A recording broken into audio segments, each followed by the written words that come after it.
السلام عليكم ورحمة الله وبركاته. الحمد لله رب العالمين، وصلى الله وسلم على نبيه محمد وآله وصحبه أجمعين.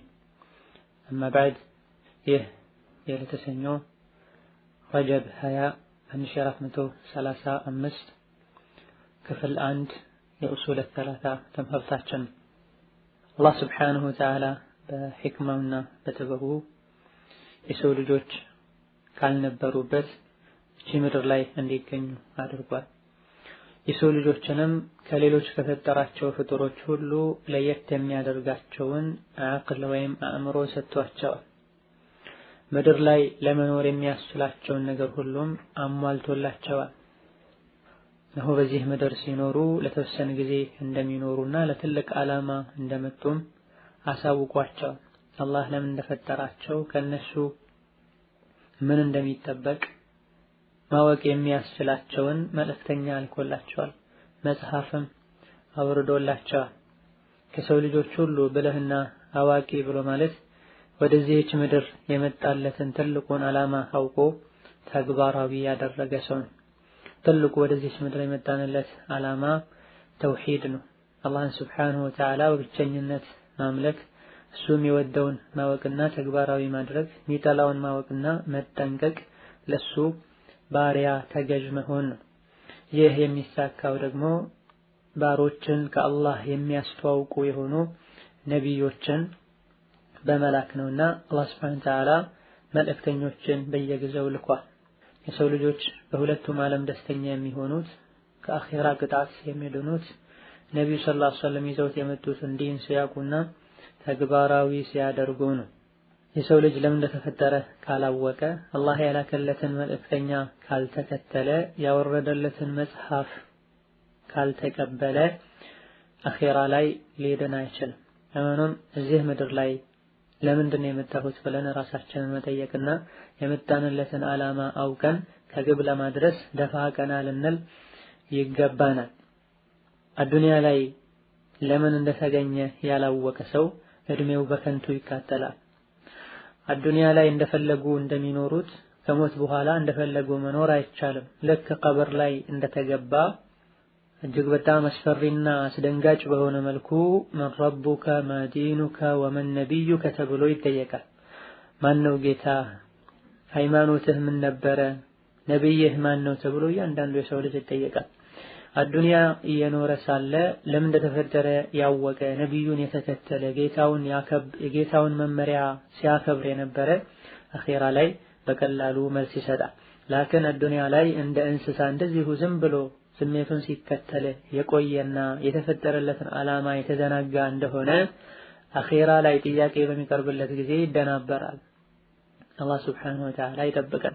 ومن كان في هذه أعمى فهو في الآخرة أعمى وأضل سبيلا። በዱንያ ሐቅን ከማወቅና ሐቅን ከመከተል ታውሮ የነበረ አኺራ ላይም እውር ይሆናል። ከዚህ ከወዲሁ መዘጋጀትና አላህ የሚወደውና የሚጠላውን ጠንቅቆ ማወቅ ያስፈልጋል።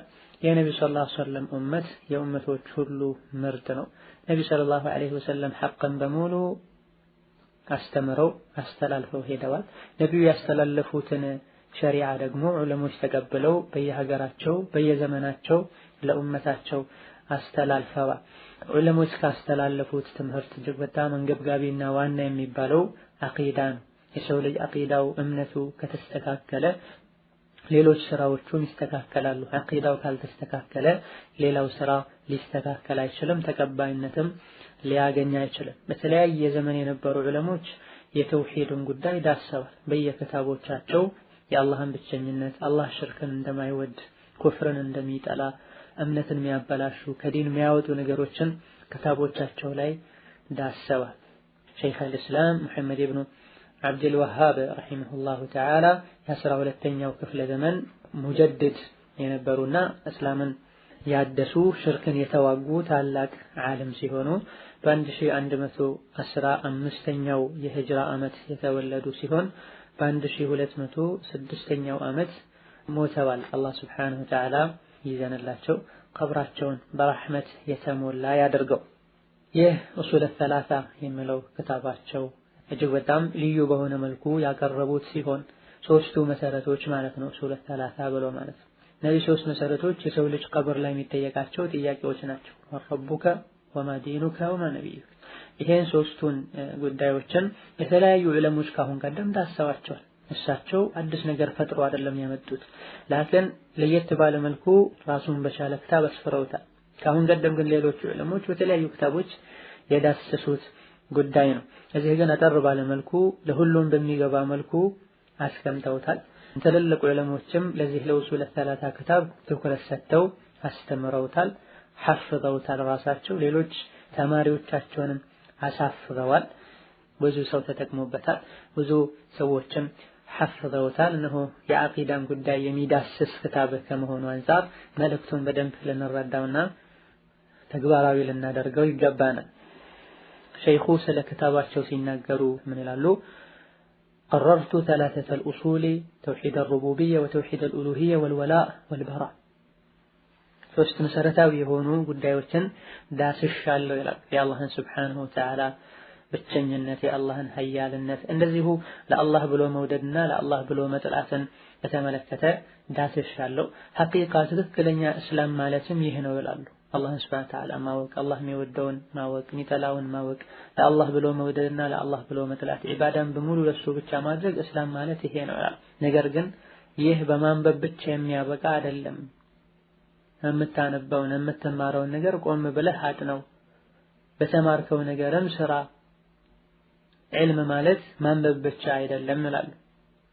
ማንበብ የማይችል ሆኖ መልእክቴን መረዳት ያልቻለ ሰው ቢያንስ እንኳ በራሱ ቋንቋ ላኢላሃ ኢላላህ ማለት ምን ማለት እንደሆነ ተነግሮት የላኢላሃ ኢላላህ መልእክት በራሱ ቋንቋ በምላሱ ሊገልጽ፣ እንደዚሁ ደግሞ በልቡ ሊያም ረሱል ሰለላሁ ዐለይሂ ወሰለም ይዘውት የመጡት ሁሉ ሐቅ ነው፣ ከዛ ውጭ ያለው ሁሉ ባጥል ነው ብሎ ማመን ይጠበቅበታል። ዲናችን የእምነት የተግባር ሃይማኖት ነውና ይላሉ። እንደሚታወቀው ሸይኹን የተለያዩ ሰዎች ስማቸውን ሲያጠፉና ያሌለባቸውን ነገር ሲለጥፉ ይታያል። በሐቂቃው የሸይኹን ምንነት የማያውቁ ሰዎች ናቸው ብዙ ጊዜ እሳቸውን የሚሳደቡም ይሁን ያሌለን ነገር እሳቸው ላይ የሚለጥፉት።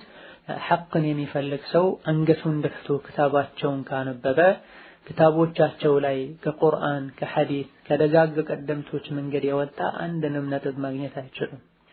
ወደ መትኑ ስንመለስ ቢስሚላሂር ረህማኒር ረሂም ብለው ይጀምራሉ። በአላህ ሱብሓነሁ ወተዓላ ስም አዛኝ በሆነው መሃሪ በሆነው እዝነቱ ረሕመቱ ሰፊ በሆነውና እንደዚሁም ረሕመቱን ለሚገባው አካል ባለበት እንዲደርስ የሚያደርግ በሆነው በአላህ ስም ጀምራለሁ፣ ስራዬን በረካ እንዲያደርግልኝ እንዲያግዘኝም ብዬ ይላል። ይህ ምንጊዜም መባል ያለበት ጥሩን ስራ ስንጀምር ዒባዳን ስንጀምር ቢስሚላህ አርረሕማን አርረሒም ብለን የጀመረን እንደሆነ አላህ ያግዘናል፣ ስራውን በረካ ያደርግልናል። ነቢ ሰለላሁ ዐለይሂ ወሰለም ደብዳቤ ሲጽፉ ወደ ተለያየ ቦታ ቢስሚላህ አርረሕማን አርረሒም ብለው ነበር የሚጀምሩት። ቁርአንም ላይ እንደምናውቀው ሱረቱል በራአ፣ ሱረቱ አተውባ ሲቀር ሁሉም ቁርአኖች ላይ ቢስሚላህ አርረሕማን አርረሒም ብሎ ነው የሚጀምረው። ከዛ ቀጥለው ይላሉ ኢዕለም ረሒመከላህ ይላል። እወቅ አላህ ሱብሓነሁ ወተዓላ ይዘንልህና አነሁ የጅቡ ዐለይና እኛ የሰው ልጆች ላይ ሙስሊሞች ላይ ግዴታ ይሆንብናል ተዐሉሙ አርበዒ መሳኢል አራት መሰረታዊ የሆኑ ነጥቦችን ማወቅ ግዴታ ይሆንብናል። ኢዕለም የሚለው አገላለጽ አረብኛ ላይ ይህ የሚባለው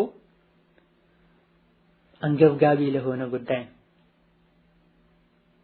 እያናገሩት ያለው አካል ሐሳቡን እንዲሰበስብ በሙሉ ልቡ እንዲያደምጥ ሲፈለግ ኢዕለም ይባላል በአረብኛ ማለት ነው። ቀጥዬ ለምነግርህ ነገር ራስህን አዘጋጅ፣ ወሳኝ የሆነን መልእክት ልነግርህ ነውና እንደማለት ነው። ረሒመከላህ አላህ ይዘንልህና አሉ። ይህ የሸይኹን አዛኝነት ለተማሪዎቻቸው ለሙስሊሙ ኸይር እንደሚያስቡ የሚያሳይ አገላለጽ ነው። አስተማሪዎች ለተማሪዎቻቸው ሊያዝኑ ሊራሩ ይገባቸዋል፣ ሊተናነሱ ይገባቸዋል።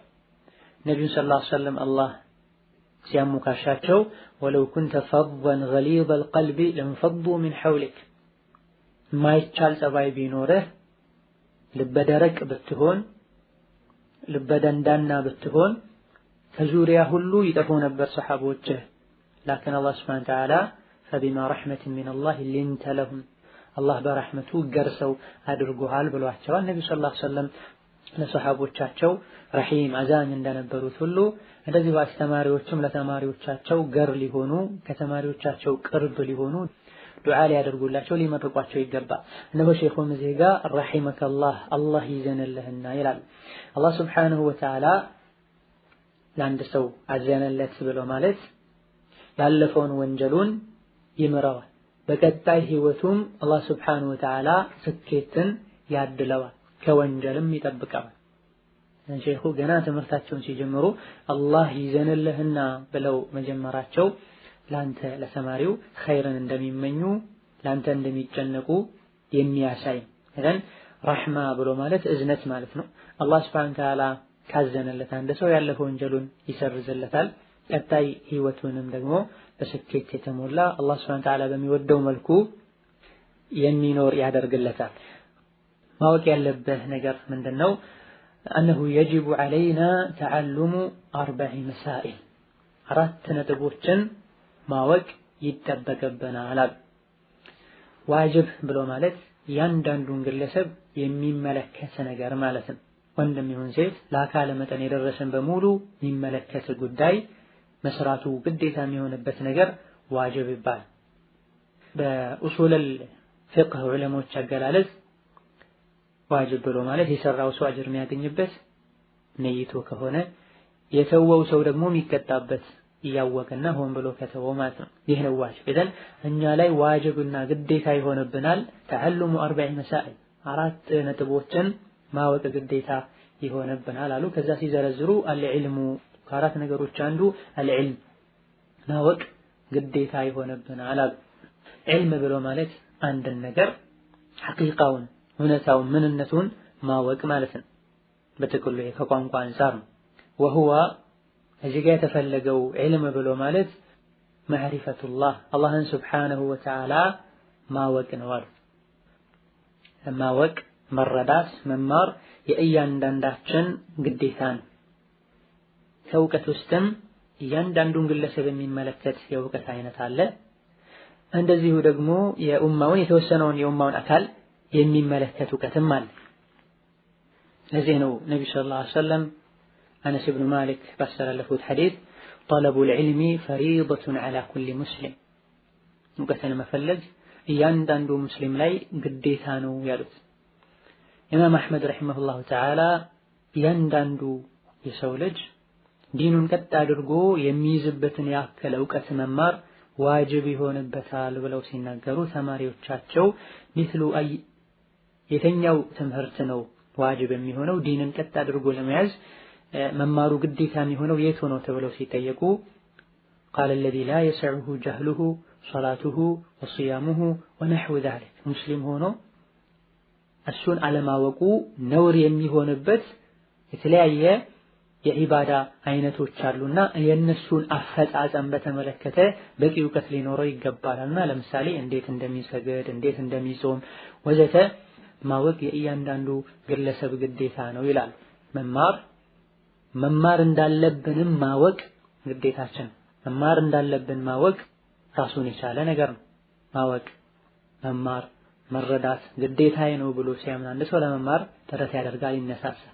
መማር ግን ግዴታ አይደለም እኔ ባልማርም እንዲሁ ዲኔን መከተል እችላለሁ ብለው የሚያምኑ ከሆነ ለመማር አይነሳሱም። በመሆኑም ማወቅ ግዴታ ነው። ዲንን መማር ማወቅ ግዴታ ነው። ትምህርቱ ስንገባ ደግሞ መማሩ ፈርደል ዐይን የሆነ እያንዳንዱ ሙስሊም የሚመለከት የእውቀት አይነት አለ። ከኡማ ውስጥ የተወሰኑ አካሎች ከሸፈኑት ሌሎች ባይማሩትም ችግር የለውም የምንለው የእውቀት አይነት አለ።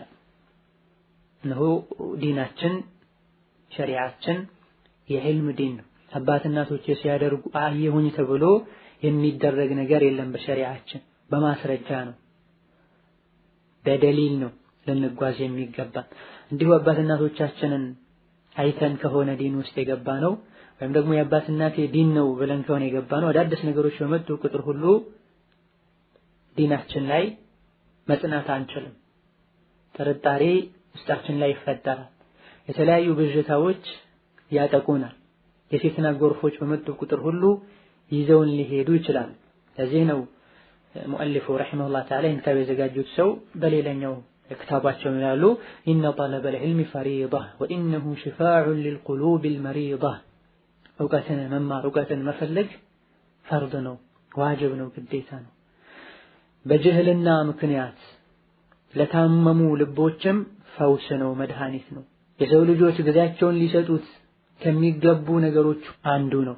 ምክንያቱም አላህን መገዛት ትልቁ ዓላማችን ከሆነ እንዴት አላህን መገዛት እንዳለብን የምናውቀው ስንማር፣ እውቀትን መማርና በተማርነው መሰረት መስራትም የጀነት መንገድ ነው። ዲናችንን ሸሪዓችንን አለማወቃችን ግዴለሽ መሆናችን የጀሃነም መንገድ ነው። እያንዳንዱ ግለሰብ ሊያውቀው የሚገባው የትምህርት አይነት አርካነል ኢማን፣ አርካነል እስላም፣ ሐራም የሆኑና ሁሉም ሰው ሊጠነቀቃቸው የሚገቡ ነገሮች፣ ዋጅብ የሆኑና ሁሉም ሰው ሊሰራቸው የሚገቡ ነገሮችን ማወቅ የእያንዳንዱ ግለሰብ ግዴታ ነው፣ ወንድም ይሁን ሴት። አርካነል ኢማን፣ አርካነል እስላም። እንደዚሁ ሴት ልጅ ከወር አበባ ስትጠራ እንዴት መታጠብ እንዳለበት፣ ከወሊድ ደም ስትጠራ እንዴት መታጠብ እንዳለበት መሰል የሆኑ ነጥቦችን ማወቅ የእያንዳንዱ ግዴታ ነው። በየሀገሩ በየአካባቢው ዓሊሞች ካሉ ዝርዝርን ነገር ከነሱ ሄዶ መጠየቅና መረዳት ይቻላል። ላኪን አርካነል ኢማን፣ አርካነል እስላም መሰል የሆኑ ዋጅብ የሆኑ ሐራም የሆኑ ነገሮችን ማወቅና መጠንቀቅ የእያንዳንዱ ግዴታ ነው። እነሆ ዒልምን መማር ከጂሃድ ሁሉ እንደሚበልጥ ዑለሞች ተናግረዋል። ወርቅና ብርን ሰደቃ ከመስጠት እንደሚበልጥ፣ ሌሊት የሰገዱ ከማደር እንደሚበልጥ ዑለሞች ተናግረዋል። ተዓሉሙል ዒልሚ ወተዕሊሙሁ አፍደሉ ሚነል ጂሃድ ወገይሪሂ ሚማ ዩተጠወዑ ቢሂ ይላሉ ኢማም አሕመድ ሲናገሩ ረሒመሁላሁ ተዓላ። ዒልምን መማር ዒልምን ማስተማር ከጂሃድና እንደዚሁ ሱና ተጨማሪ ከሆኑ ዒባዳዎች የተሻለ ነው ይላሉ። ሌሊቱን እየሰገደ ከሚያደር ሌሊቱን እየተማረና እያስተማረ ቢያደር አጅሩ ይበልጥለታል ይላሉ። የሱና ጾሞችን ከሚያዘወትር መጾሙ የሚያደክመው ከሆነ እየበላ ዒልምን ቢማርና ቢያስተምር ይሻልለታል ይላሉ። ይህ የሆነበት ምክንያት የዲናችን መሰረት እውቀት ስለሆነ ነው። ዒባዳዎችን በትክክል መተግበር የምንችለው እውቀት ካለን ነው። እስላም ተጠብቀ የሚኖረውም እውቀት ሲኖር ነው። ስራዎቻችንም ተቀባይነት የሚያገኙት እውቀትን ተንተርሰን ስንሰራቸው ነው። እውቀት ነቢያት ለኡመታቸው ያወረሱት ሀብት ነው። በእውቀት አማካኝነት ነው የሰው ልጆች ከጥመት መዳን የሚችሉት። አዋቂዎችም ናቸው አላህን ሱብሓነሁ ወተዓላ ከማንም በላይ የሚፈሩትና የሚያከብሩት። የሰው ልጅ በትክክል ዲኑን አውቆ ዲኑን ተረድቶ ጌታው የሚወደውን መንገድ መጓዝ የሚችለውም እውቀት ሲኖረው ነው። የሰው ልጅ በእውቀቱ ልክ ዲኑን ይጠብቃል። እውቀቱ ላይ ችግር ያለበት ሰው፣ የእውቀት እጥረት ያለበት ሰው የዲኑ አረዳድ ላይም ክፍተትና ችግር ይኖርበታል። ኢዘን አንደኛው ልናቅ የሚገባን ነገር ዒልም ነው። እዚህ የተፈለገው በዋነኝነት ማዕሪፈቱላህ አላህን ሱብሓነሁ ወተዓላ ማወቅ ነው ይላሉ ሼኹ። ወማዕሪፈቱ ነቢይህ የአላህን ሱብሓነሁ ወተዓላ መልእክተኛንም ማወቅ ነው። ወማዕሪፈቱ ዲኒል ኢስላሚ ዲነል ኢስላምንም ማወቅ ነው ቢልአዲላህ ከማስረጃ ጋር ይላል። ኢዘን ዒልም በጥቅሉ አንገብጋቢ ነው። በጥቅሉ ዒልም ወሳኝ ነው። ከዒልም ውስጥ ከእውቀት ውስጥም እያንዳንዱ ግለሰብ ሊያውቀው የሚገባ ዋጅብ የሆነ እውቀት አይነት አለ። ከእውቀት ውስጥም ደግሞ የተወሰኑ ዑለሞች ካወቁት ሌሎች ባያውቁትም ችግር የለውም፣ በፈለጉ ጊዜ እነሱን ሄደው ይጠይቃሉ። ከእውቀቶች ሁሉ አንገብጋቢውና ትልቁ ደግሞ እዚህ ሼኹ ያስቀመጡት ወሁወ ማዕሪፈቱላህ አላህን ሱብሓነሁ ወተዓላ ማወቅ ነው። እያንዳንዱ ግለሰብ አላህን ማወቅ ግዴታ ይሆንበታል። አላህ እንዴት ነው የምናውቀው? ቢአስማኢሂ ወሲፋቲሂ በስሞቹ በባህሪዎቹ። ቁርአን ላይ አላህ ሱብሓነሁ ወተዓላ የሱን ማንነት ነግሮናል። ነቢዩ ሰለላሁ ዐለይሂ ወሰለም ነግረውናል። ወሁወል ገፉሩል ወዱድ ዙል ዐርሺል መጂድ ፈዓሉን ሊማ ዩሪድ። ይህ ሁሉ የአላህ ሱብሓነሁ ወተዓላ ወስፍ ነው። አላህ አሸናፊ ነው። አላህ ሀያል ነው። አላህ መሃሪ ነው። አላህ ሁሉን ነገር ማድረግ የሚችል ነው። አላህ ሱብሓነሁ ወተዓላ ቅርብ ነው። አላህ ሱብሓነሁ ወተዓላ ሁሉን ያያል። አላህ ሱብሓነሁ ወተዓላ ሁሉን ይሰማል። በዚህ መልኩ ነው አላህ ሱብሓነሁ ወተዓላ የምናውቀው። ይሄን ማወቃችን አላህን እንድንፈራው፣ አላህን እንድናከብረው፣ አላህን እንድንጠነቀቀው፣ አላህን ሱብሓነሁ ወተዓላ እንድንወደው ያደርገናል። አላህን ሱብሓነሁ ወተዓላ ማወቅ የምንችልበት መንገድ እንዳለ ወደፊት ይመጣል። በመልኩ አላህን ታውቃለህ፣ አላህን እንዴት አወቅከው በጥያቄ መልኩ ያመጡትና መልስ ይሰጡበታል ሼኹ ራሳቸው። በሁለተኛ ደረጃ ማዕሪፈቱ ነቢይህ ሙሐመድን ሰለላሁ ዐለይሂ ወሰለም ነቢዩ ሙሐመድን ማወቅም ግዴታ ይሆንብናል። ለምን እንደተላኩ ማወቅ፣ ማን እንደላካቸው ማወቅ፣ ምን ይዘው እንደመጡ ማወቅ፣ ይሄም ወደፊት በሰፊው የሚመጣ ነው። ወማዕሪፈቱ ዲኒል ኢስላም እንደዚሁ የእስልምና ዲንን ማወቅም ግዴታ ይሆንብናል። ማወቅ የሚለው ውስጥ እነዚህ ሶስት ነገሮች በዋነኝነት የሚካተቱ ናቸው። እያንዳንዱ የሰው ልጅ አላህን ሊያውቅ ይገባዋል፣ የሚወደውን የሚጠላው። እንደዚሁ ነቢ ሙሐመድን ሰለላሁ ዐለይሂ ወሰለም ሊያውቅ ይገባዋል። ምን ይዘው መጡ፣ ለምን መጡ፣ ማንስ ላካቸው። ይሄን ማወቅና ተግባራዊ ማድረግ እያንዳንዱ ግለሰብ ላይ ግዴታ ነው። በሶስተኛ ደረጃ ዲነል እስላምን ማወቅ አለ። አላህ ሱብሓነሁ ወተዓላ ተከተሉ ብሎ ያዘዘን መንገድ አለ። ይህ መንገድ እስላም ነው፣ እስልምናን ማወቅ ላኪን ቢልአድላ አሉ ሼኹ ከማስረጃው ጋር። ቢልአድላ የሚለው ከላይ የተጠቀሱ ሶስቱንም ነጥቦች ይዛል። ወለ ኢስላም የሚለውን ብቻ ነው የሚይዘው። ዑለሞች ሁለቱንም ብለዋል። አንዳንድ ዑለሞች ቢልአድላ የሚለው እስልምናን ብቻ ነው የሚመለከተው ብለው፣ ሌሎቹ ደግሞ ማዕሪፈቱላህ ማዕሪፈቱ ነቢይ የሚለውንም ይመለከታል። ላኪን ብዙውን ጊዜ ደሊል የሚያስፈልገው ማስረጃ የሚያስፈልገው የእስላምን ህግጋት በምንዳስስበት ጊዜ ነው። አላህ ሱብሓነሁ ወተዓላ ለመኖሩ ብዙም ደሊል የሚያስፈልገው ጉዳይ አይደለም።